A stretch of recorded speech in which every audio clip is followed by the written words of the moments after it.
Good evening and welcome to the Woodhaven Brownstown Board of Education regular meeting of Tuesday, April 15th, 2025, called to order at 5:30 p.m. Any individual wishing to address the Board of Education during this evening's meeting should complete a comment card and provide it to Mrs. Abear. Mrs. Abear, can you please take roll? Mrs. Berry. Here. Mrs. Chopek. Here. Mr. Dobek. Here. Mr. Harris. Mrs. Lowry. Mrs. Sanders. Mrs. Thorning. Here. Mr. Greathead. Here. Those able, please stand for the Pledge of Allegiance.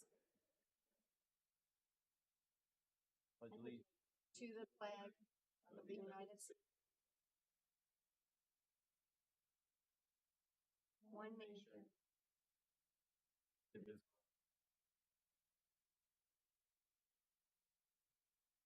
Okay, moving on to the approval of the agenda. I make the motion to approve the agenda as presented. Is there support? Supported by, motion by Berry, supported by Thorning. Any discussion? Hearing none, all in favor of approving the agenda as presented signify by saying aye. Aye. Any opposed? Motion carries. The Board of Education believes it's crucial to hear from our community on matters most important to them and therefore provides two opportunities to address the board at our meetings. The first is now for items that are on the agenda.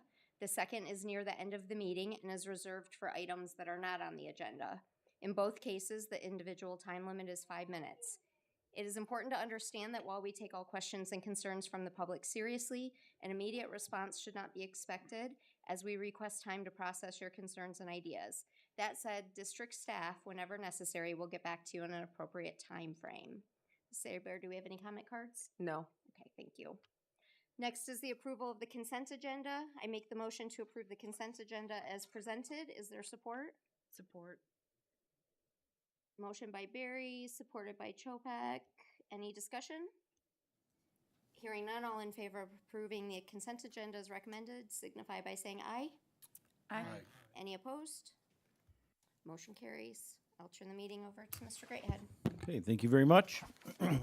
Next on the agenda is a Woodhaven Upper Elementary School music program performance led by their teacher, Mr. R.J. Sieber. The floor is yours.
Today we have 14 of our members of our 6th grade Woodhaven Upper Elementary 6th grade band.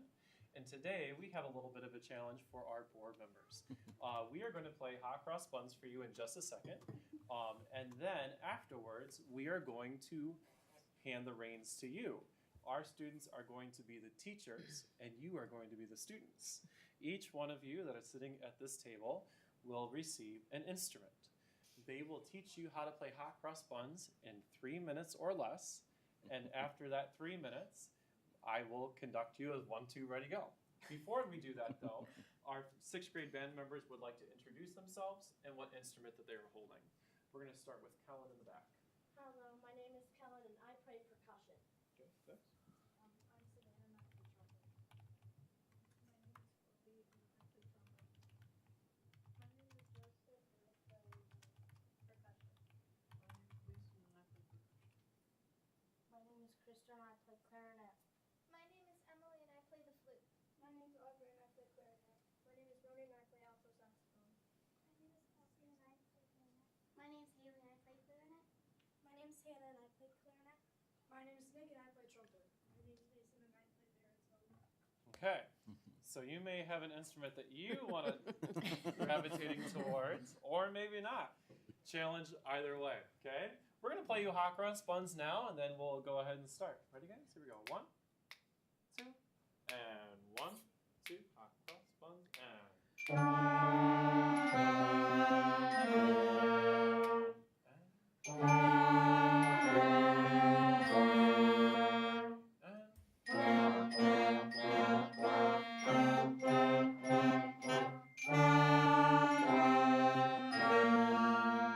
Okay, so band members, go find someone in the board office desk area. You know what to do. Okay, when everybody's at a station, I'll put on our timer and we'll go.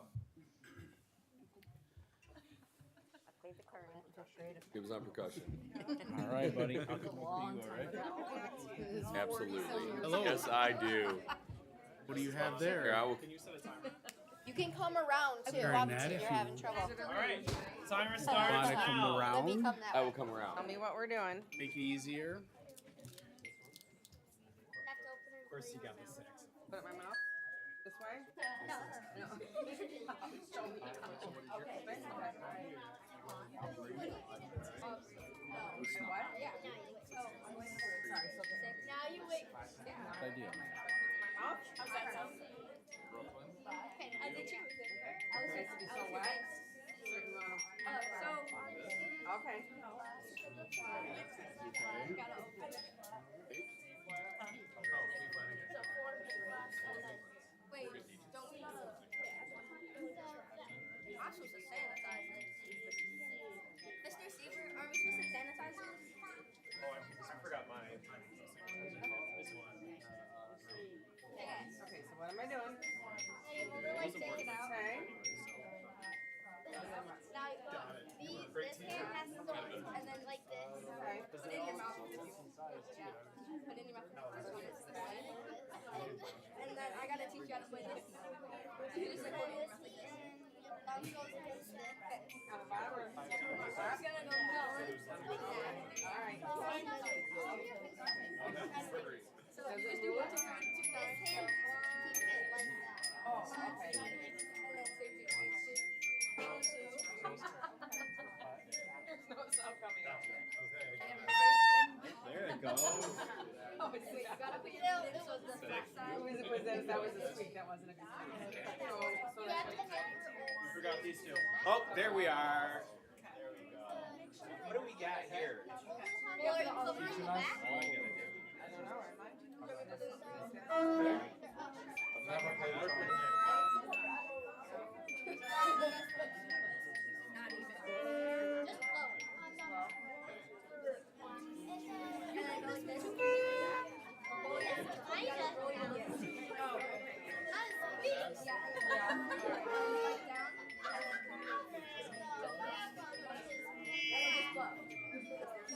Really strong.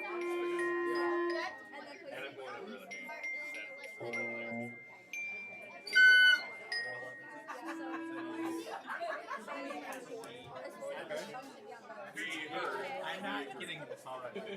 You're lucky I'm not on the clarinet. That's all I use. Is that what you play? Alright.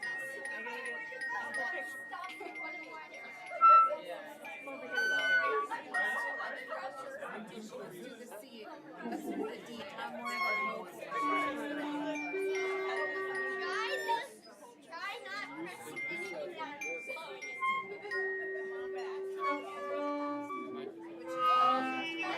Alright, you wanna play it? Okay. Carol.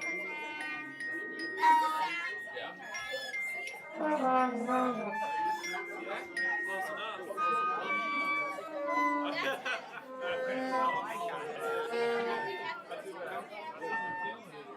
Not that far. Now look, Are we supposed to play hot cross buns? Come on, Kristen. I can make one sound.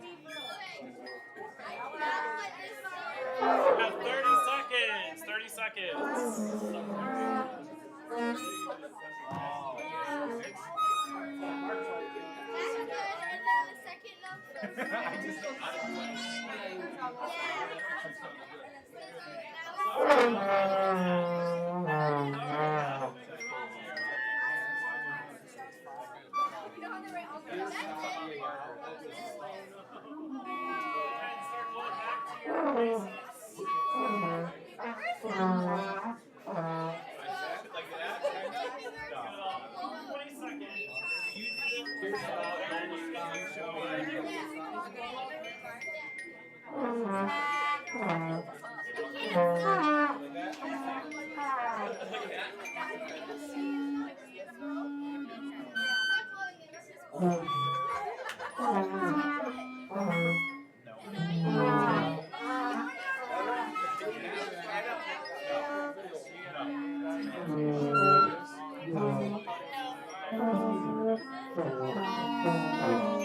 Why does yours sound so much better than mine does?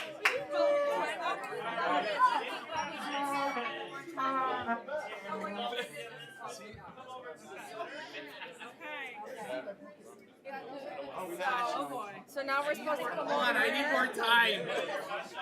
It's so bad. Are you coming with me? No, it's so bad. Listen, I'm gonna play right here at the same time. Me, but it's really you. All right. Yeah, board members before non-board members. Oh my god, this is gonna be so embarrassing. So embarrassing.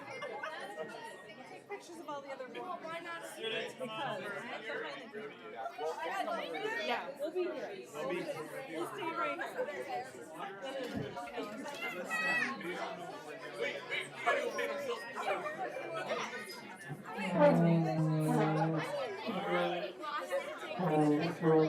So, I'll have you two come over. Oh, perfect. Sorry, I don't make any names here.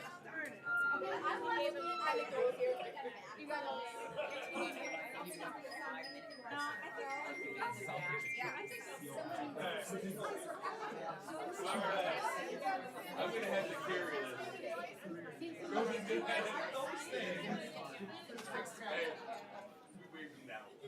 This is hilarious, by the way. I never. This is so fun. I have griffins. This is just. I thought so. It's like a weird dream. Okay. So, my students, you know how I say 1, 2, ready, go? Yeah. Now you guys are gonna tell them We record 1, 2, ready, go. Then they're gonna play. Okay. Here we go. 1, 2, ready. 1, 2, ready, go.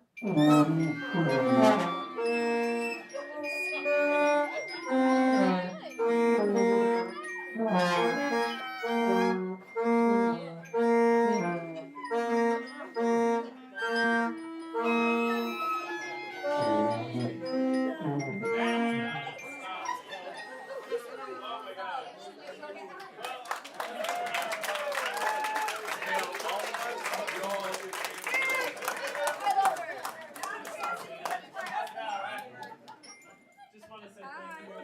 It takes a lot of practice in what they do, and I just want to say that music is so important in this district, and I'm so thankful to be here. So. That's the most fun I've ever had at a board meeting. I hope you had fun. I know they have fun every single day. They have to come into band, and Thank you. it means the world to me. So have a great night. Thank you so much. Good job, guys. Thank you, guys.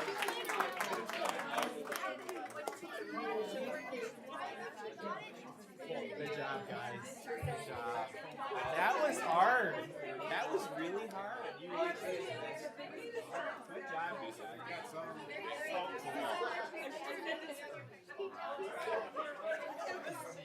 I think I definitely, that would be a B. I might have failed. A B? Hoping for a D. Listen, Hey, I want to get to my favorite part. The food. I have a lot of respect. I evidently do. It's all in the. I guess you're supposed to do it like. Got a lot of respect for them. I need to watch yourself.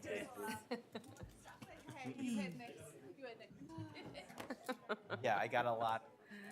Ah, that was funny. Let me tell you. That was a good idea. And it was fantastic. That's why we did it. That was Yes. awesome.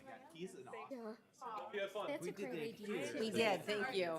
That was so fun. Right on. I wish Carrie was here. She would have loved that. Great job. Excellent job, students. And RJ, thank you very much. All right. Continuing on, our next item is special recognition. First one up is London Olmsted, our Sodexo Future Chef winner. Tonight we have the pleasure of showcasing Yake fourth grade student London Olmsted, this year's winner of the Sodexo Future Chef competition. He is at the podium now with Tracy Price to give us a little bit of background information and to introduce London. All right, that's an amazing act to follow. So that was pretty cool to see. So as Mr. Gray had said, I'm Tracy Price. I'm the operations manager for Sodexo. This year's elementary students in Woodhaven Brownstown School District use their culinary skills to cook their recipe for their favorite main dish in the 2025 Future Chef Challenge. The national initiative, which is now in its 15th year, was created to get students thinking about making healthy food choices while also encouraging them to be active and creative in the kitchen. Woodhaven Brownstown students joined over 2,500 other students representing Sodexo served schools in 30 states. The winning student from each district will be considered for 40 regional finalist awards, and the selected finalists will vie to become one of the 5 national finalists competing in the public's vote. We have not gotten those results yet, so those should be out in the next couple of weeks. This year's winner, Mr. London Olmsted, he's a 4th grader at Yake. His dish that he created was London's famous walking tacos, and Miss Kim over here helped him create that dish at our competition back in March. So feel free to taste it, and if you have any questions, London's free to ask or answer anything.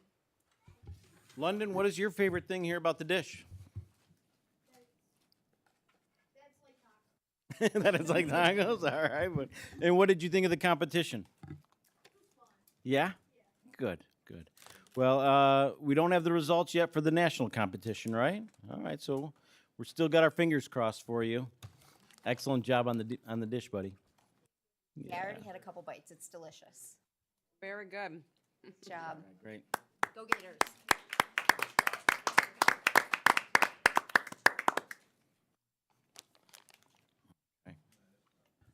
Next up, in terms of special recognition, our own Stephanie Jaskolski, our Region 9 2024-2025 Teacher of the Year for the state of Michigan. Stephanie, if you want to come on up to the podium here, and I'm going to meet you over there. Tonight, we celebrate an exceptional educator whose dedication and innovation have earned her the title of Michigan Regional Teacher of the Year. Stephanie's commitment to student success and her innovative teaching methods have made a significant impact on our district, especially at our brand new Woodhaven Upper Elementary School. Her passion for education and unwavering support for her students exemplify the qualities of an outstanding teacher.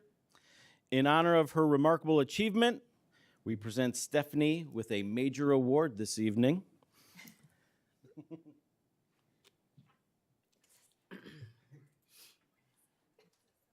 It's not a leg lamp. Oh. I asked him for a leg lamp last week. So we've taken your article, got it blown up for you. Oh my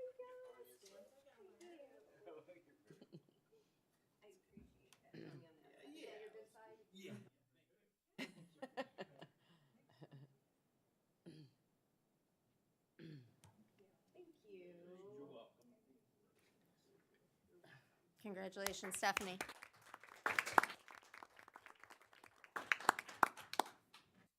Yes, she also received recognition the other day at the state of the county for the entire county to see. It was live streamed all across Michigan, so everybody got to see what a great job she does. Stephanie has a number of responsibilities with this recognition, but just like London, we have our fingers crossed for bigger and better. So best of luck to you, and congratulations, Stephanie. Okay. Next item on the agenda, under presentations, we'll move on to our strategic plan update. Our central office team has put together a presentation. We'll start with Mr. Satterfield and the learning aspect of our strategic plan. Thank you, Mr. Grayhead. It's not every board meeting you get walking tacos and to play an instrument before you get to hear a 60-slide presentation about our strategic plan. But we'll keep you awake as much as possible. We look forward to presenting this update. We think there's a lot of good stuff to share with you. If you remember, for those board members that were on the board in September, we kind of level set of the school year, letting you know what we're looking for as measurements identified in our strategic plan. So as we've embarked on this 24-25 school year, we have a lot of data, a lot of qualitative and quantitative data to share with you tonight that you'll see some of the fruit and all the things we planted this year, which we're really excited to show you. This plan was developed in collaboration with many, many stakeholders. Mr. Grayhead led a session back in October 2023 at the high school. There's probably 50 people there that represented the community, Brownstown Township, and the city, parents, staff, a whole collective that developed this plan. So as we look at this plan today, everything is aligned to our mission and vision of what we do here. And there's three major domains. We're going to launch with learning. We're going to talk through educational environments and then wrap up with Mr. Roberts and employee development and well-being. But thinking about learning as our starting point, it's everything that we do is about teaching and learning. And when we design spaces and we think about onboarding employees, it's all about learning. That's our main function of an organization, of a school. So as we look into this learning area today, we're going to focus on three things. Cultivating academic excellence is one of our major strategies. We're going to discover some of the programs, some of the new programs beyond the core for all students. And then we're going to wrap up the learning domain with developing resilient, empathetic, and well-rounded individuals. So we're going to jump in. Please feel free to interrupt me, ask any questions that you have along this journey. Like I said, there's a lot to dive in here. In the past, we used to break it out by sections, but we're giving you all at once. So please feel free to jump in. As a district, we are a professional learning community. It's very important for us, for our teachers to have time to spend together in what we call a PLC. And for a lack of a better term, it's just a teacher team. A teacher team made up of fourth grade teachers, algebra teachers, math teachers that get together and they focus on teaching and learning. And what we've institutionalized, a part of our strategic plan every year, is something called a PLC, assessing our reality. And it's really twofold. Not only does it allow us to kind of see where we're winning and where we can improve, but it also allows the teaching staff to have very good clarity about where we're going in the PLC process. And it's not just a theory or a thing or a book we've read. There's really process and procedures that the district has developed with leadership to help teachers run with the vision that's laid out. Because we know if someone gives us a vision and it's not clear, it's really difficult to follow. So assessing our reality, there's these two data points. And to summarize them for you, this is really what we were looking at this school year. We really wanted to focus on getting tight on specific outcomes for PLC, something tangible. Let's produce things. And then win time. Win time is that tier 2 time across the district that is in addition to, and we'll provide you some specific updates there as well. One of the major wins this year to make this work get really rooted and grounded in the organization is this document. If you fog your eyes, it's really looking at across the whole district, all of the process and procedures our teachers are working through and working on to really align curriculum, instruction, and assessment. We call it CIA. Those three pillars make up a lot of the work of the PLC. So we give teachers time to collaborate with each other on days like Election Day, MLK Day, and before we may have been a little bit more go forth in PLC, where now we're doing a really tight onboarding process of when we come into Election Day, if Bridget and I are going to be PLCing together and collaborating, we don't want to go to that meeting and think, what are we going to do when we get to it? So we've created a tight onboarding plan that before the meeting, the agenda's developed. It's articulated to the team and the administration and the central office to say, this is the outcome we're really going to have at the end of this day. Thank you for giving us this time. This is what we're going to do with it, is kind of the approach. And we've seen a ton of success. There was some concern of maybe, this is too much to ask, but our teachers are working hard. When we give them time, when we give them clarity of what we're trying to get done, they are rolling up their sleeves and they are working tremendously hard to make sure our kids are doing well. So we are really, really appreciative of that support. Data, now let's jump in. Academic data. This is tough to see, but if you just kind of look at the shaded areas, it will tell you a story. So when we're thinking about academic excellence, of course we have to measure against data sources.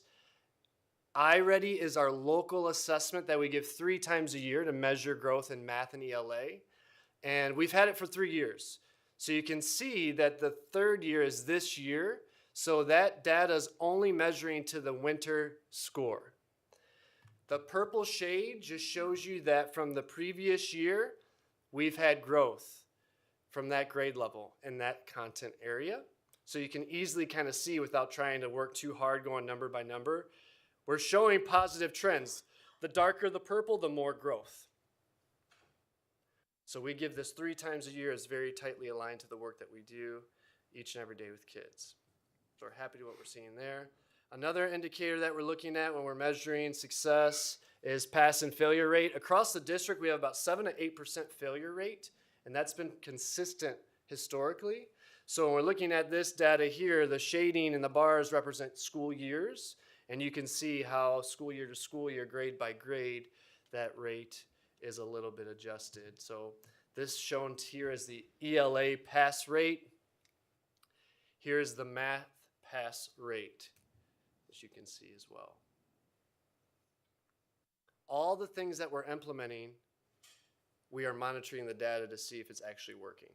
That's the story that we're trying to tell. When you look at senior year and you see the little bit of a dip there, that is first semester and first trimester of this school year. A lot of the seniors that are taking math are taking Algebra 2 again in a lot of cases, and the rate there is a little bit interesting that we're digging into a bit more. Attendance campaigns, we've had a lot of work around attendance. Josh, I'm sorry, can I just ask a quick question on Sure. that? So does that take into account that like a lot of the 12th graders don't take a traditional math class? That's a great point. That's absolutely right. So you want your 4 math credits, but a lot of seniors take that math credit in a different way in a non-traditional type of math class, but it does equate to a math credit. So it could be an elective, it could be something else. That senior year looks a little bit different. But some of those seniors are taking basically a repeat of their junior math during their senior year. Thank you. If that makes sense. Really good trend data on attendance. You know, since COVID, attendance has been a little bit interesting across the county and the state. But if you look at this, you see that we want satisfactory trend line going up, which 0 to 9 absences gets us to that satisfactory range. And this is counting all absences. And you see that we were in 22, 23, 76%. Over the last couple of years, we were trending in the right direction. And then those in the 10 to 17 range are at risk. That is trending in the right direction. It's going down. So there's been a lot of strategic initiatives around attendance, especially in the lower grades in our K6 buildings, because the data there was a little bit more glaring, that our attendance wasn't as high as it's been historically. So you may, if you have students in those grade levels, have seen a lot of incentive programs around the phrase attendance matters and building awareness around what satisfactory it is. You know, we think of 180 school days. If you're out up to 9, we're deeming that satisfactory. And that's really what the state and the county deems as well.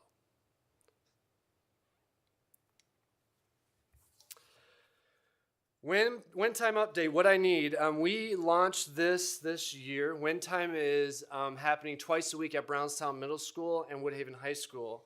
But it's also happening across all buildings. So when you think of win time, know that all buildings are implementing it, but it's just new this year at Brownstown Middle School and the high school.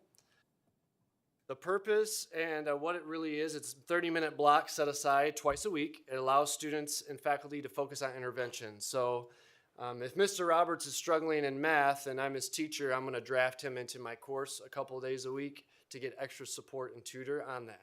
That's really what win time's about. But if Mr. Smith, he's good at math, right, for a reason, and we want to make sure he's getting some enrichment. So we're going to give him some project-based learning and some activities that are a little beyond what the others may be doing in the win time, because it's what they need. It's an individual-based system. So we've done this year, semester 2, what I call is like a research and development time. Through the last few months, we've studied a lot of other schools. If you look at the timeline on the right side there, starting at the bottom, we visited Lowell High School, which is on the west side of the state near Grand Rapids. They've been doing this work for a while. We took a team of teachers there, asked questions, observed their win time. They call it flex time. And we learned a lot and we brought it back. We initiated a committee made up of teachers, administrators from the high school and Brownstown Middle School in November. And we started to do a lot of work, a lot of discussions, a lot of fact finding and creation of the program. And in December, we finalized that. So then it was all about, okay, we have to train our staff for implementation in February. So we leveraged staff meetings and MLK Day, and we trained staff. We send communications to families. And then February, we launched this research and development semester 2 win time, and we've been implementing it. It is a large task. Think about the high school, changing high school students' schedule weekly, 1,700 kids through a software and through a program.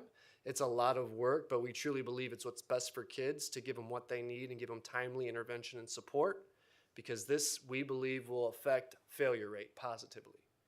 If they're getting help and support before the test, they should do better on the test, right?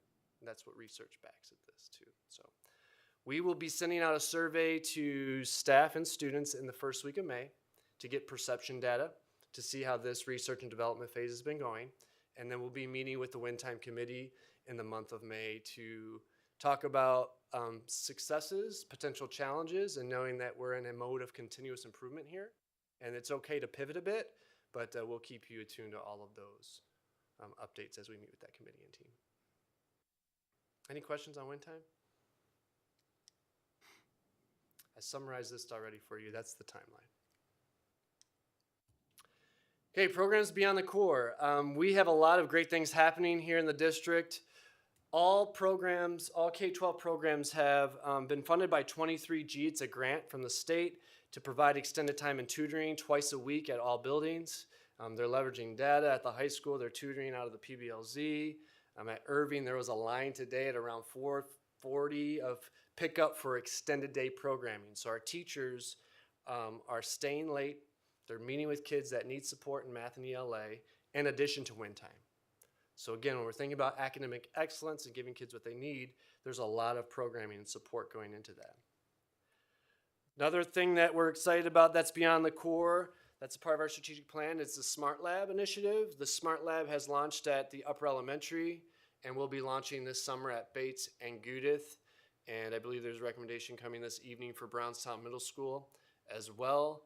But the plan is through the construction and design with our bond program that all buildings K-8 will have a smart lab. And that's really college career ready, STEM heavy focused, where you think about our traditional computer labs, which is rows of computers.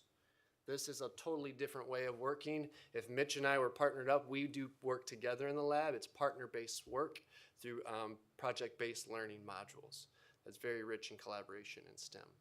If you haven't had a chance to see it, please let us know. We'd be happy to take you on the tour, and especially as we're building the new ones out at Bates, Gudith, Brownstown Middle School this year. It'd be an excellent thing to see.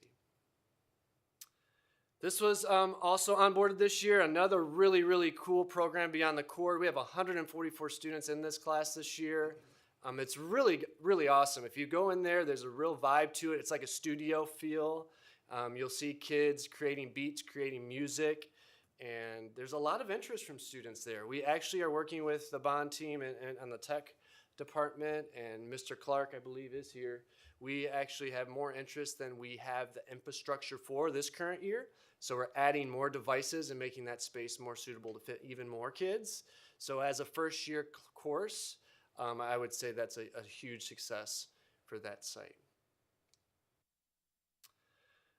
How does it sound to go in a high school class at 6:30 a.m.? You know, what a commitment this program is from not only staff, but the students participating. So it's a 7th class. It's a student 7th class. There's 35 students participating. Think about the possibilities here, right, as we can think forward of what else we could do this with. But this was kind of our first go at it. and a pilot. This is a year-long 1-credit jazz class. And they're kind of, if you can see the picture there, you can see the sunrise, and then this is the music they're playing.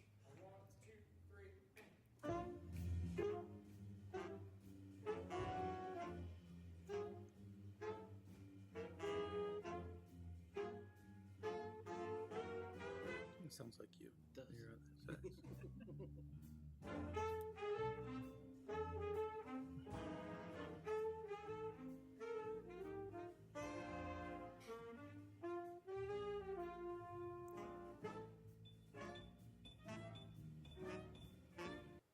Yeah, so no hot cross buns, but we did ourselves in with that tonight. Perception Dad, Mr. Farnars has been excellent working with, collaborating with. The bullet points on the right are straight from students. Some of the improvements that we're going to continue to look at, I think is important for us as a team at this level to look at. You can see there, transportation maybe being a barrier at that early time with just the tiers and how we do business is something we can continue to discover, and some other ideas that were also brought up. But we're thinking beyond, we're thinking differently, and this is one of those opportunities that we could say, what's next? What else could we do this with? A 0 hour, a 7th hour? What else could this be for? Birth to 5 initiatives, very, very strategic in the work that Mr. Slaw and myself have been doing with the leadership across the district. We've had great success in our 0 to 3 populations with Tiffany and Samantha there. I think 60 to 80 kids and families are participating at each one of these events that they're doing. It is so important and vital for us to tap families before they get in our brick and mortar. This doesn't happen by accident. We're really creating a pipeline of a positive connection prior to them coming to our school district and giving them resources and tools to make students successful. So really excited about the work that they're doing there. This year we've launched our 4-year-old preschool at all 5 sites. Remember last year we only had 2. This year we added 3 more. I'm happy to say the interest forms are already out for this fall. We have 115 applications for 5 sites, which you could fit up to 20 in each classroom if we decided to. Out of the 115, 86 are WBSD families, which is also a really positive thing. So the word is spreading, and people are very, very excited about what we're offering via 4-year-old preschool. We also have kindergarten orientation coming up this month, which they will launch this program called Kinder Lit Lab to our families. So Kinder Lit Lab is a summer program that's 8 weeks long, and it's all about getting the kids ready for their first day of school. Getting them prepared, doing some screening, doing some really fun enrichment work, getting them some enjoyment and positive feel around school, because it might be some students' first time.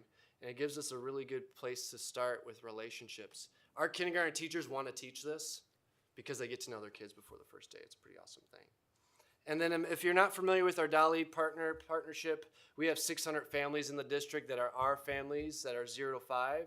Every month they're getting a book delivered to their mailbox from our district, which is pretty awesome too, building classroom libraries. Tomorrow night, we're capstoning the community engagement, another program beyond the core of Anxious Generation. We are trying to build an awareness for our families around the harms since really 2012, when social media came to fruition and really started to take the attention of and minds of our students, our youngest adolescents. And the awareness here is a really big part of our strategy when we're engaging the community, is we want families to be aware of the harms that it can cause. And this has been a really strategic initiative, and we're really happy. We have about 50 people who've RSVP'd for tomorrow's night's event. So if anyone has not yet, please let us know.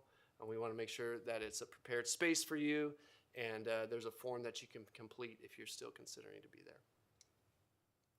I think we'd be remiss if we didn't cite this, though it wasn't explicit in the strategic plan itself. It was definitely explicit in the plan over the last few years. Just 7 months ago, we reconfigured. And it almost feels like an eternity a bit for us, because we move really fast in a system like this. But we really need to understand that this was historic. Every part of the organization was touched.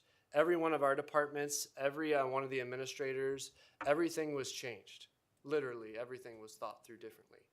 Grade level configurations, start and end times, staffing, the amount of spreadsheets and work to make the staffing changes happen, programming a brand new 5-6 elementary school, and to see the 6th grade band tonight under Mr. Siebert's guidance and the fruition there. Technology reconfiguration, where things are assigned, student information systems, nothing was untouched, and there's a lot to celebrate. And it took every single person in the district, every single person experienced change in a major way. 7 months ago, even if they think, oh, well, they stayed in the building, well, the culture and climate and everything changes when you bring more people and different people in. And I think that our staff was a class act in the approach of making an environment that other staff feel involved and a part. And we'd be remiss if we didn't celebrate that as well. With that, I'm going to pass the baton to Mr. Salah as he updates us. Josh, I had a couple questions. Yep. On have we looked at curriculum like changes yet? When we look at initiating the smart labs in elementary school and then leading up to high school, I mean, is there going to be a need for more higher tech, smart, STEM classes at the high school? Yeah, so one of the things that the vision has kind of carried through is the K-8 programming via a smart lab is very exploratory. So you're going to learn STEM circuitry work. You're going to learn some laser engraving. You're going to learn some CNC features, some 3D printers. You're going to kind of go the gamut, K-8. And all of the grade levels have the appropriate standards so the kids aren't getting duplicated tasks, if that makes sense, K-8. And then the vision right now was kind of around, okay, 9-12, let's take an audit to see what career pathways at the high school via electives, via our partnerships with DCTC and the consortium there, is where they can kind of hone in and focus. But it's a good point that we can continue to study. But we feel there's a lot of good electives that are there. We just need to continue to find that alignment via that. So it's something we can continue to look at. I mean, that's good. I mean, I guess I didn't even think of DCTC too. Yeah. But even, maybe in with the junior college program or something. I mean, I think we'd be remiss if we didn't, look at continuing that through the high school and continue with the gains that the children are getting. Yeah. The funding for the Birth to 5, is that all federal funding? So the Birth to 5 initiatives, if I go back to that slide, so the GSRP is state funded. Okay. The 54D grant via the Early On TOTE program is also state funded. Yes. All right. And then the Kinder Lit Lab is state funded, and the Imagination Library, the board approved, is general fund. All right, thanks. Yep. Any other questions for me? So kind of keeping with the same vein around programs beyond the core, we know how important it is to be getting kids involved in different programs. And we've set a vision to get 100% of our kids involved and engaged in something. So this has been a really unique opportunity that we've had as a district to really try to remove barriers for families and for kids, because we know that kids that are involved and engaged outside of just what's happening in the classroom, they tend to do better, whether they're in a sport, a club, an activity, employment outside of school, but trying to really work through getting kids involved. So just a couple of different new type organizations that we've had this year. Obviously, with the creation of the upper elementary, Mr. G and Dr. B and Mr. Nichols and all of us have been doing a lot of planning around some really neat clubs and organizations that we could offer to our 5th and 6th graders. 5th grade and upper elementary in general has been a historically tough group to get engaged in different types of activities at the school, just because of transportation demands and some of the other pieces that are happening. So they've done a great job over at the upper elementary school with creating a new book club, new art club, video game club. They've brought back the Warrior Charity Club that they've had there, recycling crew. So all kinds of great new clubs for only having the building open for 6-7 months now. We also have created our Mighty Warrior CrossFit group that was created last year. With Ms. Smith as the advisor there. It involves a partnership in the community with a CrossFit organization, some of our Woodhaven High School, Brownstown Middle School students who are engaged in that activity as a relationship with our Unified Sports program as well. Also new was our United Sound program. Mr. Farinars has worked really hard to engage all kids in band. And it's been a great experience for our students and our life skills type classrooms over at Woodhaven High School to be paired up with their fellow students while they learn an instrument and they learn through mentorship as part of the band program. It's actually been a pretty cool program there. They've had a couple concerts that have happened, and they're planning a trip to Chicago for next school year as part of our United Sound program. So really cool opportunity for a lot of kids who don't always get that opportunity. So really doing a lot of work with our community engagement pieces, with Mr. Nichols and our relationships with the city and the township around the Parks and Rec, and about how we can get some community involvement and engagement with some of our after-school clubs and organizations. We've talked a lot about developing some laser tag groups, some mini golf, lots of different opportunities that we're going to be offering to our students for rollout in the fall of 25. I got a question, so I'm going to ask it now so I don't forget. Sure. At the end.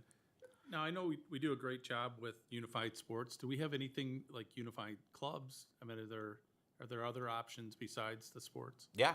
So we always, one of the pieces that we're charged with in special education is to remove all barriers for all kids. And clubs and organizations, we really do try to include and incorporate them, all students, as part of that. We work really closely as part of our IEP teams and working with kids as part of their transition plans and what types of activities we can get them involved with and engaged in. Although there isn't a unified necessarily approach in that way, through our peer-to-peer programs at Woodhaven High School, at Brownstown Middle School, and developing at the upper elementary school, it's a really good way to say, hey, I'm in this, why don't you come join me? And then there's some modeling and some other pieces that happen through there. So we have tons of kids throughout the district that are able to do that through a similar mentorship type approach. So. I did have, excuse me, I had one question. Sure.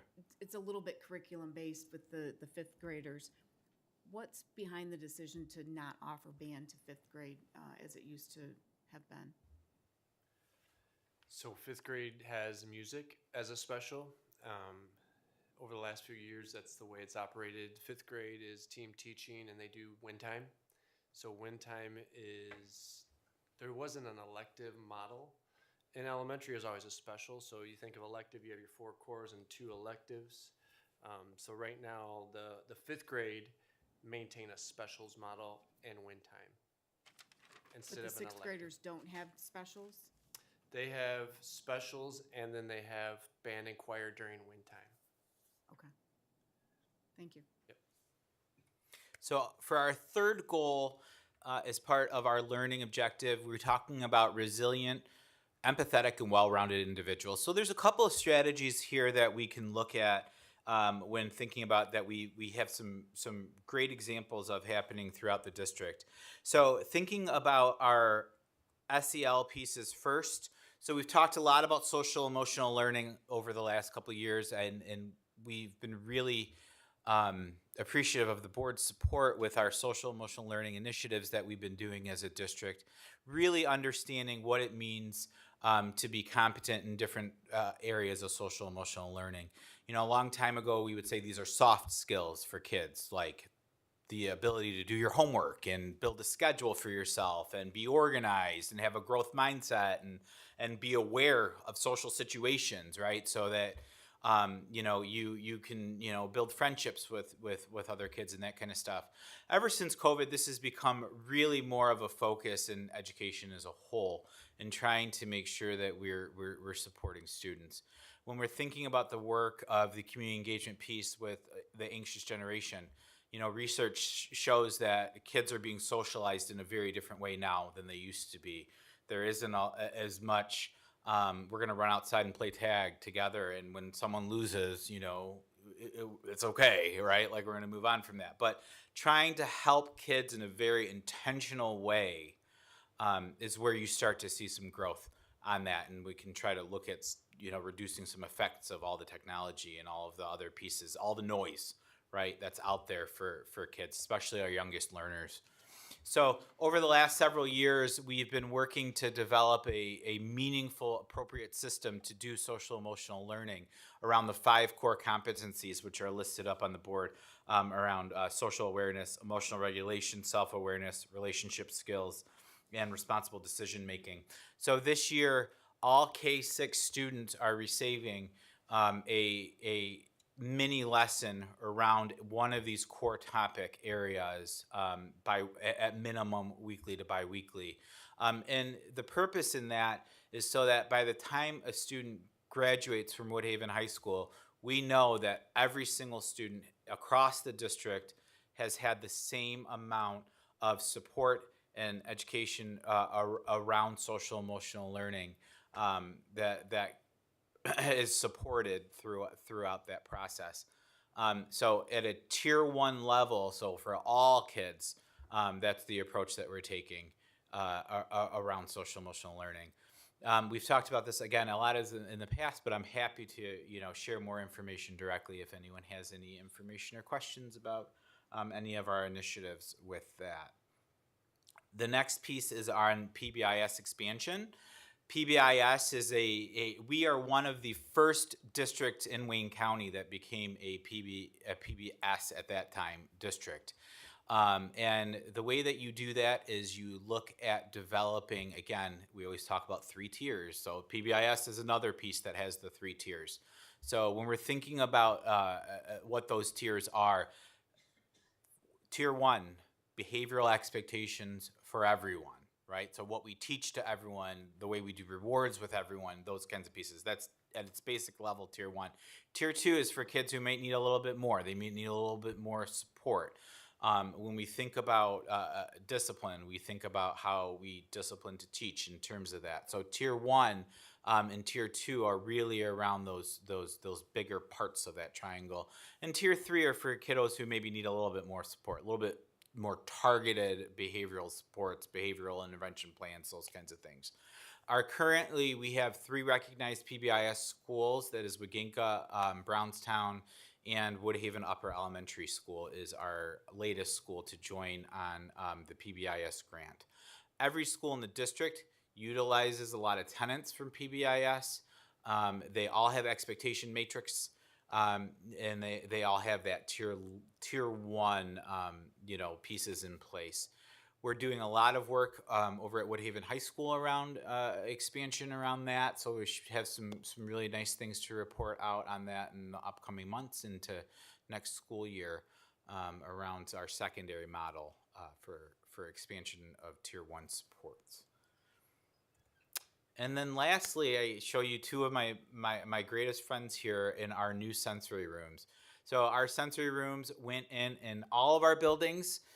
In the district, you can see in the middle there what the vision was for that room, and then you can kind of see what some of the outcomes were in both of those pictures. Sensory rooms, again, are for those sensory needs for kiddos, sensory integration. They are popular spaces during the school day. They are full all the time with kids who need a break, with kids who need sensory input, who need some tactile objects and soothing sounds and some of that decompression type stuff that's happening. Our occupational therapist that services our district, Carrie L. Smith, has done an outstanding job at developing processes and protocols for us to use in these sensory rooms to give that sensory integration that kids need to be successful. Yeah. Is there a staff member that's in that room at all times? So it's not staffed by someone at all times, but there's always staff members bringing kids in and out of the room all times, paraprofessionals. So they and other stay people. with them when they go Yes. in? Yeah, Yes. okay. Yep. The room is always monitored at all of the buildings. So it's been a great investment. We were lucky to get some funding there, and the kids have really, really appreciated and enjoyed that space. So I think Mike. Good evening. Thank you for letting me present the educational environment portion of the strategic plan. So our district holds a clear belief that our learning environments must reflect the standards we set for academic and personal growth. We are committed to developing, enhancing, and maintaining facilities that are not only state-of-the-art, but they're also safe, secure, and accessible for every student and staff member we have. This foundational belief is what guides us in all strategic actions inside this facilities domain.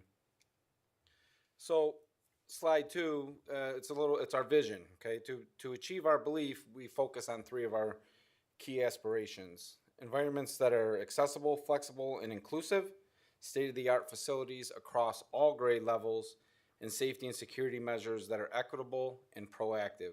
The strategic plan ensures our investments reflect these goals in tangible ways year over year. Okay, so goal 1. Our first goal centers on making learning spaces adaptable and inclusive for all learners.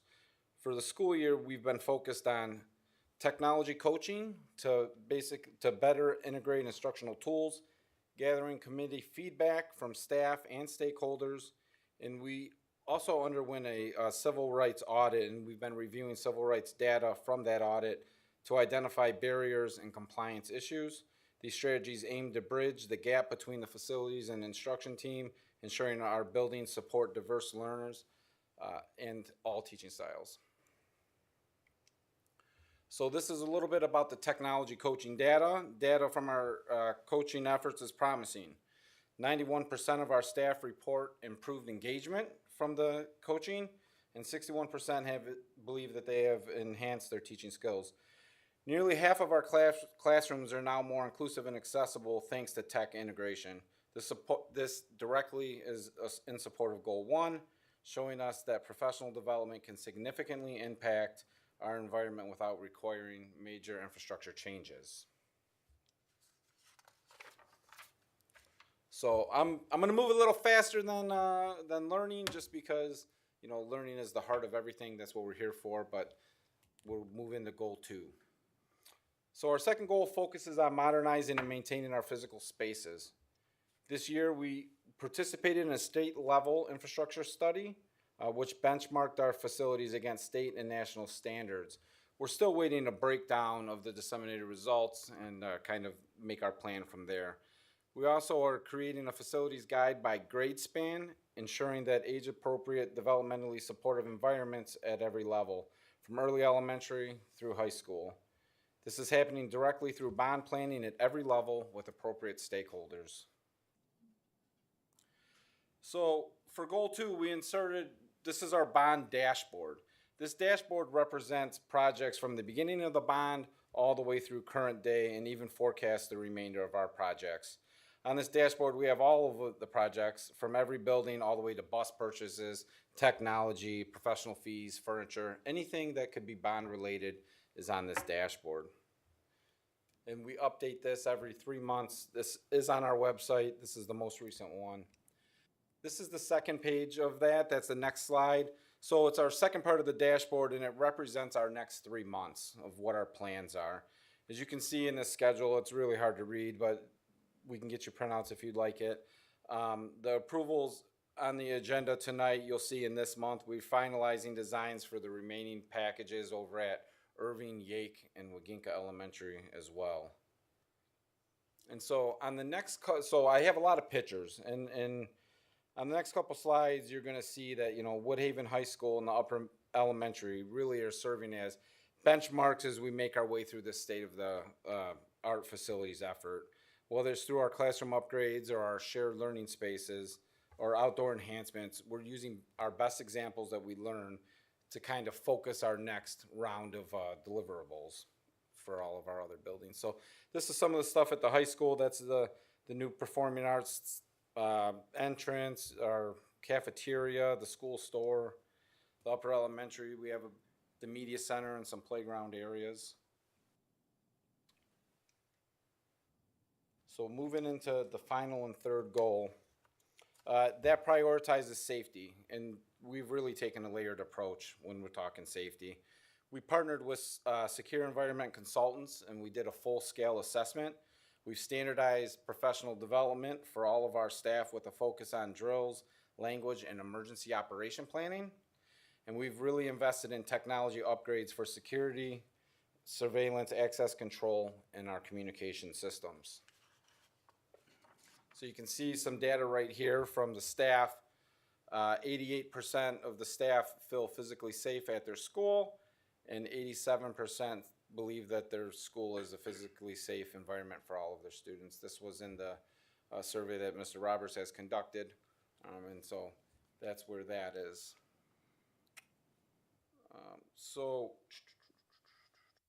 I ask a question about the survey? Yeah, absolutely. Is for the percentage that said they did not feel it was a safe environment, do we have comments on why they felt that way?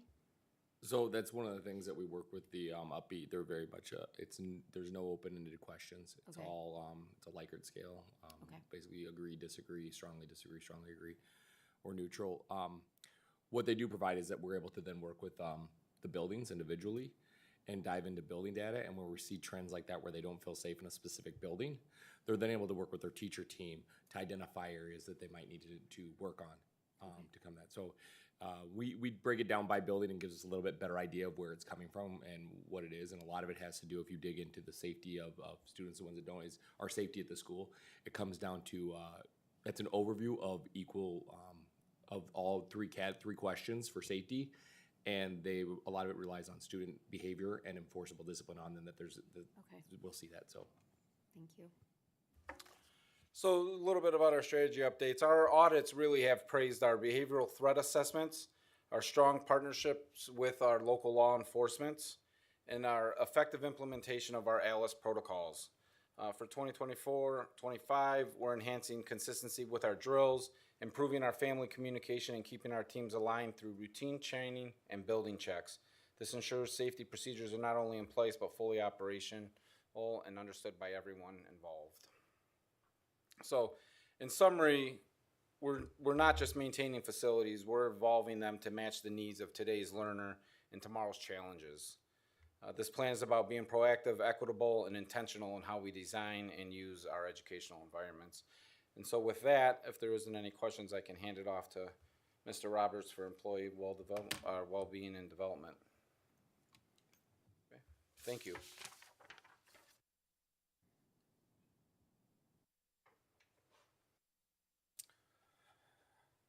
thank you.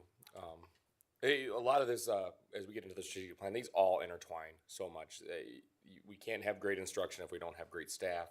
Our staff doesn't want to be here if we don't have great facilities. So you start to see how this really intertwines with all of it. And so we talk about employee development and well-being, looking to make sure we have really the best and the brightest of our staff, and that we keep them once we get them here.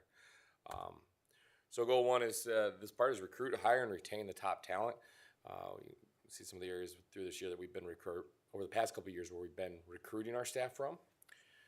But one of the big keys is, and you're going to see as we go through here, in the recruitment, word of mouth is our number one recruitment factor right now. State and regional job postings is second. Social media is growing, and if we take out professional positions and we go with our non-certified positions, social media will grow. That's larger. That's where we're going to get. I know we use some social media blast to get some paraprofessionals. Our custodial and maintenance and food services, we've used those a couple times. But that word of mouth really comes into when we're talking about employee well-being, why it's so important that we do what we're doing to ensure our staff want to be here. Because they're the ones who are getting other teachers from other districts to want to come here, or student teachers coming out of other districts that still want to come here. The average fill time, we're looking at 40 days. So that's from the time that it's posted, which is posted within 24 hours of a resignation. It is posted. And the most difficult to fill, and some that we had posted for a while, is tote teachers. We've had it just an ongoing, and that really is not necessarily due to lack of efforts. It's due to lack of pool. There's no one out there. And you can see the research says that there's just not enough candidates for those positions. And we were fully staffed, and then Mr. Salah and Mrs. Mikas had to file with RISA to get an amendment to our allocation so we could have 4 more positions, which then left that posting longer, even though we filled it. The other one, we had a social worker resign at the beginning of the year, and tonight we're going to take care of that. So in a few minutes. So our fill rate overall, though, is very fast. I mean, if you think about from the time that someone resigns to the time we get them approved at the board and started, these go down tomorrow. We'll close them tomorrow. So that's how long this is. Just to add there, Mr. Roberts, which probably did not make it into the strategic plan update, but we have significantly pulled forward our efforts in filling positions for next school year. Right? I know Mr. Roberts and his team were interviewing for 2 positions that we know will be vacant next school year, high school and middle school math. And so we're doing everything we can to pull forward so that we can stay competitive in the market, attracting the best teachers. Yeah, yes. Today was high school and middle school math. Yesterday was our graphic arts position, our CTE position, which is going to be a tough one to fill, but we did have some quality candidates come in. And then tomorrow we're interviewing for middle school science. So some of those tough positions, as soon as we're notified they're there, through our staffing process that we go through, even though we know we had a high school art teacher retire, through our staffing process and people putting in for other positions, we were able to post early elementary art, even before we finished staffing, because we knew internally where they were going to move. And so we predicted it, we posted it, so we're able to interview, we're going to be interviewing those next week. So we're really locking those in. Onboarding, this is something we do at the beginning of the year, and I'll just be very, very transparent. We are very, I would say, elite in the area for onboarding in the summer, in your traditional school hiring time. Before you start the year, well, with what we do, relative to other districts, they want to emulate what we do. Where our growth is and our growth point in an area that we're working on in the HR department is our onboarding during the school year. Those one-offs, when we bring someone in the middle of the year that they're by themselves, what are we doing? We're working for a plan with Mr. Satterfield and Mr. Salah that we're going to do some of our own training, that we're going to have it housed in-house digitally. Almost, if you think of it, like an Apple Music playlist that you go in and pick what you want, only we're going to assign it to you when you come in. And you're going to have that training. That's our goal for the next year and going forward even longer than that, as we create this basically suite of professional development to onboard our staff on the one-offs. Because we bring everybody in the summer. We all get to speak, introduce ourselves to new staff, and they get to go on a bus ride around the district and learn about the community. They get into their buildings and see where everything is. But when we do in the middle of the year, they don't have that same opportunity. And it's just time that we don't have for that. But if you can see, we do survey after our summer onboarding. A lot of it they really like, and the nice thing is here, this is a survey. We did not use Upbeat for this, Mrs. Berry. This is something that we sent out ourselves, put a little comment in there. Would you like to talk with us? 4 people asked to sit down and talk to me about things that they want to add and change for this next year, and we're implementing one of them, and one of them is having teachers that have been hired in the last 2 years coming and talking to the new teachers as they're getting, or new staff as they're getting hired. That was something they said would be helpful, and we're implementing that. So, another thing, do you feel supported by your colleagues? The 3 was indifferent, really. It was neither yes or no, but the majority of them feel like they're, 20 of them feel like they're very supported by their colleagues and supervisors. And so, this is providing high quality professional development. How do you ensure that we maintain, we just don't want to, I know some of we were laughing today of some of you can tell the graduates that have just graduated.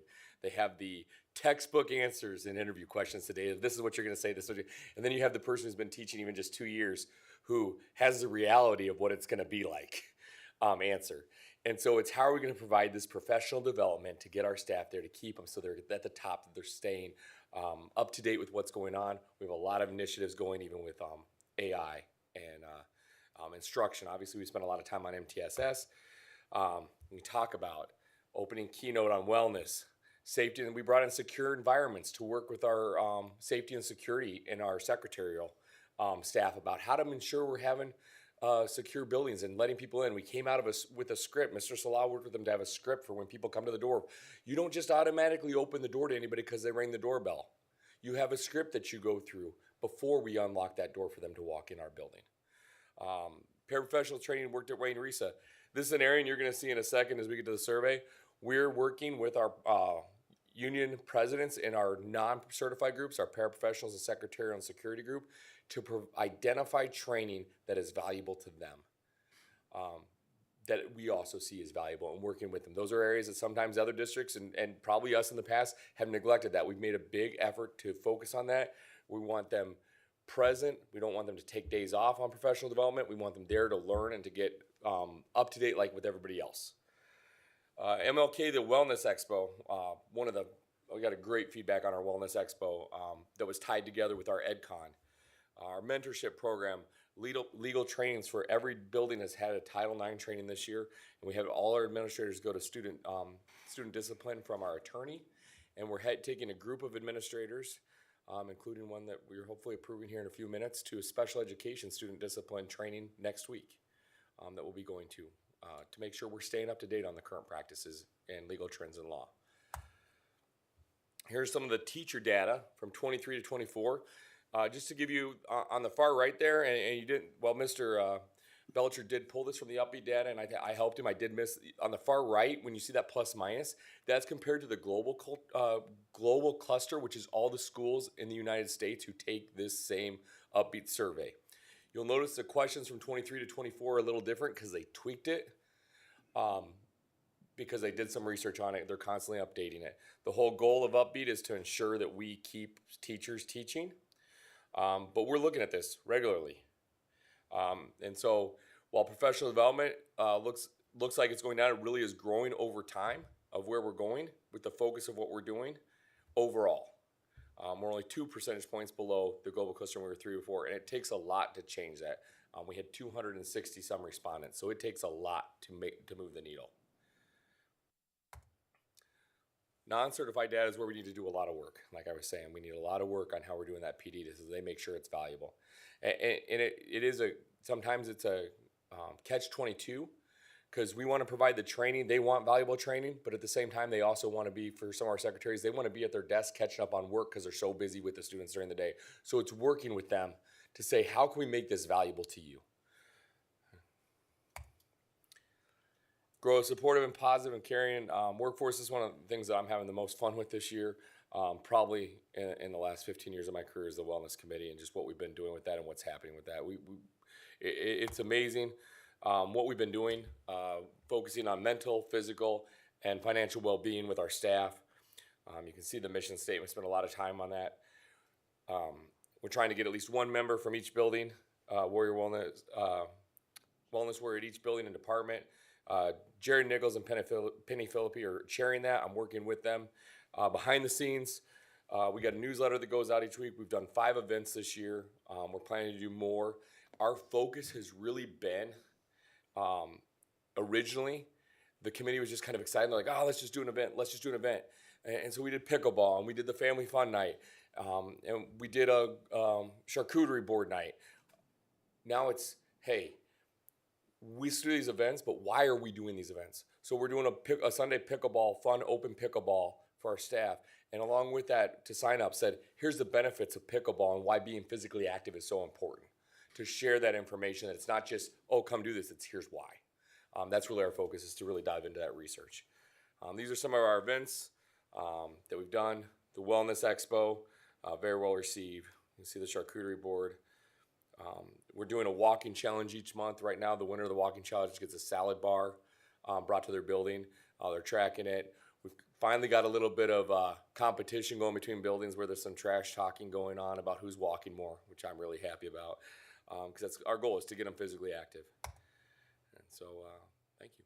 If there's any questions? Questions for Mr. Roberts on goal number 3? Any questions or comments at all on the strategic plan as a whole? I mean, it's fun to watch this come from beginning and through and watch all the new things that happen. I think we can all agree that we have great facilities, great staff, but what I love most about this district is there's truly something for every student. A club, a sport, curriculum, band, music, there's just something for everybody to feel included. And I'm super proud of that, and thank you for all the hard work. I think it's clear that strategic planning in our school district was not just an activity that we undertook and then proceeded to place it on a shelf to collect dust. Mm-hmm. It really does serve as a catalyst and that guiding light for all of the work and the initiatives and the projects that we do here in the school district. So I want to thank you for your ongoing support of the strategic plan and the initiatives and programs that we bring forward too. Okay, next up on the agenda are personnel recommendations. We have 3 personnel recommendations this evening for board consideration in the areas of administrative, professional staff, and Schedule B athletics. Under administrative staff, the suggested motion is to approve the administrative staff employment of Jenny Lauterbach, Special Services Supervisor. The effective date would be April 16th, 2025, with the beginning date being for the 2025-26 school year as presented. I make the motion to approve the administrative staff employment of Jenny Lauterbach, Special Services Supervisor, effective 4/16/25 and beginning the 2025-2026 school year as presented. Is there support? Support. Motion by Barry, supported by Thorning. Any discussion? I will say that I sat in on the second interview for Ms. Lauterbach, and I mean, she hit it out of the park. The students and staff are very lucky to have her in this role.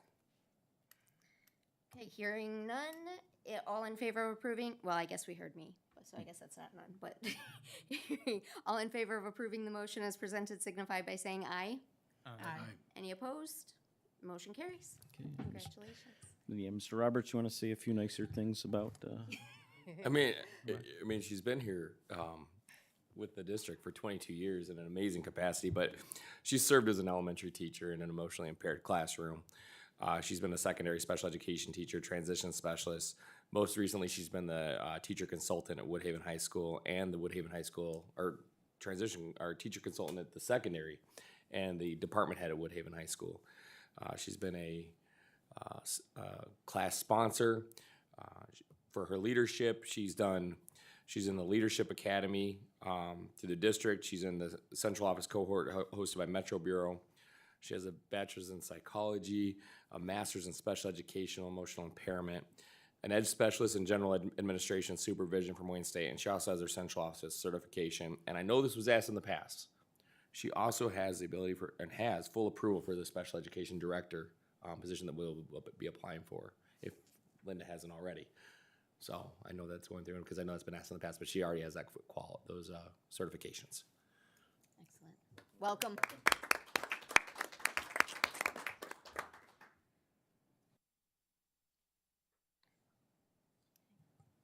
Under professional staff, the suggested motion is to approve the professional staff employment of Kaylin Weisbrod, Irving and Yake Elementary Schools school social worker, effective April 16th, 2025, as presented. Okay, I make the motion to approve the professional staff employment of Kaylin Weisbrod, Irving and Yake Elementary School social worker, effective 4/16/25 as presented. Is there support? Support. Motion by Barry, supported by Chopak. Any discussion? Hearing none, all in favor of approving the motion as presented signify by saying aye. Aye. Any opposed? Motion carries. Ms. Weisbrod is here with us this evening. She earned her bachelor's in social work from Central Michigan University and her master's in social work from Michigan State University. Over the past 2 years, she worked as a licensed therapist for LE Mental Health, as well as an interim school social worker for Lincoln Park Schools, covering a leave of absence. And we're very excited to have her start, I believe, tomorrow. Very excited. Welcome. Congratulations. And under Schedule B Athletics, the suggested motion is to approve the Schedule B Athletics employment of Andrew Clark, JV Girls Soccer Assistant Coach, effective April 16th, 2025, as presented. I'll make the motion to approve the Schedule B Athletics employment of Andrew Clark, JV Girls Soccer Assistant Coach, effective 4/16/25 as presented. Is there support? Support. Okay. Motion by Barry, supported by Thorning. Any discussion? Hearing none, all in favor of approving the motion as presented signify by saying aye. Aye. Any opposed? Motion carries. I'll introduce Mr. Clark, the longest serving. I think he's been here since kindergarten. That's factual. He has been in the district since kindergarten. But he's also had numerous coaching positions and experience, including tennis, football, science Olympiad, Lego robotics, and as a swim meet facilitator. But outside of school, he has had 2 years of AYSO soccer coaching experience, along with 14 years as a youth soccer player. So, Thank you. Okay. Under new business, we have facilities recommendations. First one is the bid pack number 5, Woodhaven High School additional funding recommendation. To complete bid pack number 5, we are requesting an additional $792,370.76 to cover construction-related costs such as additional scope in the cafeteria, science rooms, and teachers' lounge, and general conditions such as materials, supplies, and manpower. The funding for this request will come from the 2021 bond funds, specifically the bond contingency funds. The suggested motion is to approve the bid pack number 5, Woodhaven High School additional funding request as presented. I make the motion to approve the bid pack number 5, Woodhaven High School additional funding recommendations as presented. Is there support? Support. Motion by Barry, supported by Harris. Any discussion? All in favor of approving the motion as presented signify by saying aye. Aye. Aye. Any opposed? Motion carries. Thank you. Next recommendation is for bid pack number 7, which is additional funding at Brownstown Middle School. To complete bid pack number 7, we are requesting an additional $44,000 from the bond contingency fund to complete work on the Brownstown Middle School track. Additional scope was required by Brownstown Township via a mandated meter pit installation. The suggested motion is to approve the bid pack number 7, Brownstown Middle School additional funding request as presented. Make the motion to approve the bid pack number 7, BMS additional funding recommendation is presented. Is there support? Support. Motion by Barry, supported by Chopak. Any discussion? Was the additional sod, was that in this one or the next one? All right. All right, thank you. Hearing none, sorry, it's habit. All in favor of approving the motion as presented signify by saying aye. Aye. Any opposed? Motion carries. Okay, thank you. Next is bid pack number 9, Brownstown Middle School Phase 2. Bid pack number 9, Brownstown Middle School Phase 2 includes renovative work on the media center, including the learning lab, the smart lab, swimming pool, baseball, softball fields, including the sod, as previously discussed, and driveways and parking lots. On January 24th, 2025, construction documents were released and publicly advertised for bid. On February 13th, sealed bids were received and publicly opened. And on February 17th through the 24th, post-bid interviews were conducted. The total bid award for this project is $7,093,605. $5,760,637 will be coming from the 2021 bond fund, and $1,332,968 would be coming from the sinking fund savings from the Woodhaven High School parking lot project. The suggested motion is to approve the bid pack number 9, Brownstown Middle School Phase 2 recommendation as presented. I make the motion to approve the bid pack number 9, Brownstown Middle School Phase 2 recommendation as presented. Is there support? Support. Motion by Barry, supported by Harris. Any discussion? Hearing none, all in favor of approving the motion as presented signify by saying aye. Aye. Aye. Any opposed? Motion carries. Okay, thank you very much. Next item up is the GSRP, the Great Start Readiness Program Playground Equipment Purchase. This summer, we would like to put in place at all 5 elementary schools dedicated playgrounds for our Great Start Readiness Program classrooms. Each playground will include a play structure, 2 independent play items, and will be fully enclosed with fencing. This recommendation was developed using cooperative purchasing agreements for cost efficiency and adherence to applicable procurement regulations. The total cost of the project, including contingency, is $426,748 and would be funded by the sinking fund and set-aside budgets. The suggested motion is to approve the GSRP playground equipment purchase recommendation as presented. Make the motion to approve the GSRP playground equipment purchase recommendation as presented. Is there support? Support. Motion by Barry, supported by Dobek. Any discussion? Hearing none, all in favor of approving the motion as presented signify by saying aye. Aye. Aye. Any opposed? Motion carries.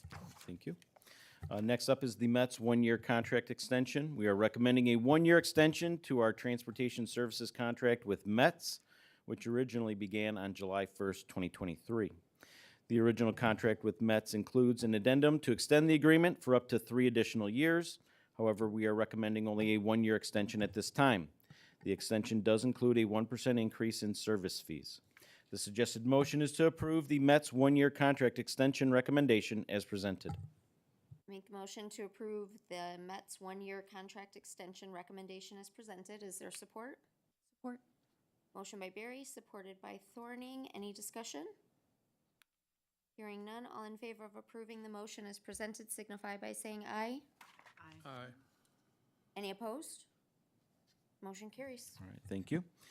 Next, we have two technology recommendations. The first one will be for Amcom Incorporated as a cabling vendor. On March 11th, 2025, we received 4 bids for a new cabling vendor to support upcoming bond work and district-wide projects through 2028. While Amcom Incorporated was not the lowest base bid, their long-term per-drop pricing makes them the most cost-effective choice over 3 years. We are recommending awarding the contract to Amcom with the following: base bid of $67,800 and a 3-year contingency of $250,000 for a total approval of $317,800. This contingency allows flexibility to address future cabling needs without repeated board approvals. Funding will come from the technology portion of the 2021 bond. The suggested motion is to approve the contract for cabling to Amcom Incorporated as presented. I will make the motion to approve the award of contract for a new cabling vendor to Amcom Incorporated as presented. Is there support? Support. Motion by Barry, supported by Thorning. Any discussion? I just want to say in general, I know it seems like we're going through these really quickly, but all of these have been presented to us and we've had an opportunity to ask questions about them. So this is not new information to us. That's why we can go through it pretty quick. All in favor of approving the motion as presented signify by saying aye. Aye. Any opposed? Motion carries. Thank you. Next up is for Chromebooks and all-in-one PCs purchase. We sought consortium pricing for new devices to support district technology initiatives, specifically 500 student Chromebooks and all-in-one PCs for our dental and smart labs. Based on the quote breakdown and a recommendation from Communications by Design, we are requesting the following: Intercom TSG for Chromebooks, an amount of $174,750, and People Driven Technology for the all-in-one PCs at $109,760. The total recommendation is for $284,510. Funding will come from the technology portion of the 2021 bond.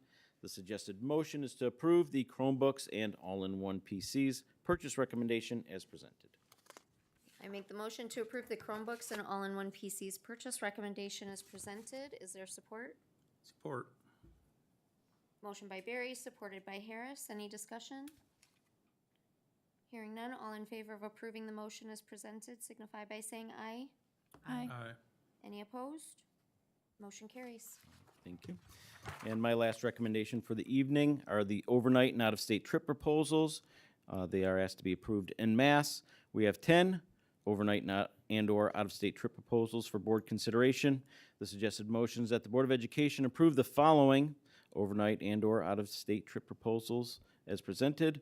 All appropriate and required paperwork will be completed prior to each trip, including chaperone agreements and background checks where required. Those trips are for the Bates Elementary School Young Fives and Kindergarten Toledo Zoo trip, Irving Elementary School Kindergarten Toledo Zoo trip, Waginka Elementary School First Grade Toledo Zoo trip, Waginka Elementary School Safety Squad and Student Council to the Toledo Mud Hens game, Yake Elementary School 4th Grade Safety Squad Toledo Mud Hens game, the Woodhaven High School's 9th grade science program at Cedar Point, the Woodhaven High School's AP Biology and Environmental Science Capstone Zoo trip to the Toledo Zoo, the Woodhaven High School's marching band camp at Simpson Park Camp in Romeo, Michigan from August 4th through August 8th, the Woodhaven High School's 2026 Spring Recess Europe trip to Italy and Greece. That'll be in March 25th, 2026 through April 3rd, 2026. And the MHSAA Track and Field State Finals at East Kentwood High School in Grand Rapids. Make the motion to approve the overnight and out-of-state trip proposals en masse as presented. Is there support? Support. Motion by Barry, supported by Chopek. Any discussion? Hearing none, all in favor of approving the motion as presented signify by saying aye. Aye. Any opposed? Motion carries. Thank you. Under Superintendent's report tonight, I want to begin by thanking everyone who contributed to the development, not only the development and the presentation of the strategic plan, but really about the implementation of the strategic plan. So that thanks goes to everyone across the district. It was a powerful reflection of the work we've done and the direction we're heading. The collaboration from staff, students, families, and community members truly captured the spirit of our district and our shared vision for the future. I'd also like to take a moment to celebrate those outstanding individuals that were here with us this evening, including RJ from the Woodhaven Upper Elementary School, London, our future chef winner from Yake Elementary School, Stephanie from the Upper Elementary School, our Teacher of the Year. And we are also incredibly proud to have hosted the 2025 State of the County Address right here in our school district. We welcomed Wayne County Executive Warren Evans to our campus. It was an honor and a testament to the role our school plays as a hub of the community through leadership and engagement. As we look ahead to the final stretch of the school year, there is much to be excited about. Some upcoming highlights include kindergarten orientation on April 24th, honor and awards night at Woodhaven High School on May 14th, and a full calendar of concerts, performances, athletic contests across the district happening each and every day through the end of May and into June. These events are a reminder of the energy, talent, and enthusiasm that fill our schools, and I encourage everyone to come out and support our students. Thank you. Okay, is there anyone in the audience who'd like to address the board on topics that were not on the agenda? If so, please complete a comment card for the board president through Ms. Abear. No. No, okay. All right, per request of the student, I make a motion to recess to closed session under Section 8B of the Open Meetings Act as of 7:01 p.m. to hear the appeal of the final disposition of student discipline case number 2024-2025-006. Ms. Abear will take a roll call vote to go into closed session. Mrs. Chopak? Aye.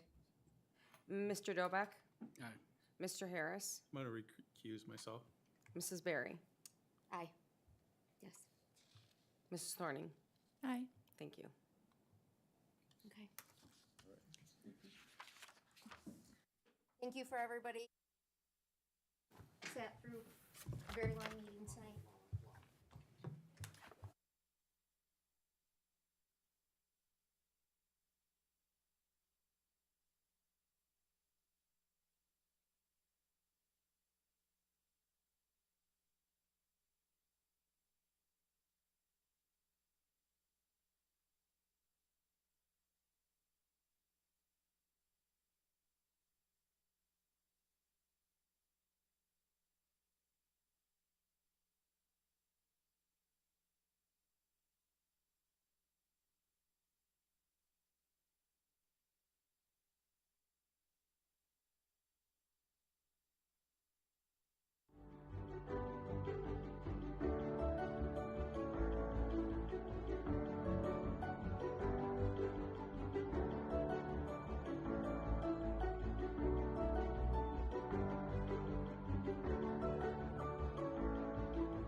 as I explained to Clayton and his family, the way we'll proceed is Mr. Roberts, with the assistance of Mr. Clark, will go over the details that led to the recommendation for an expulsion from school.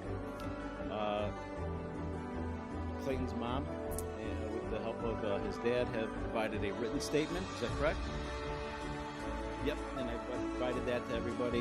Gotcha.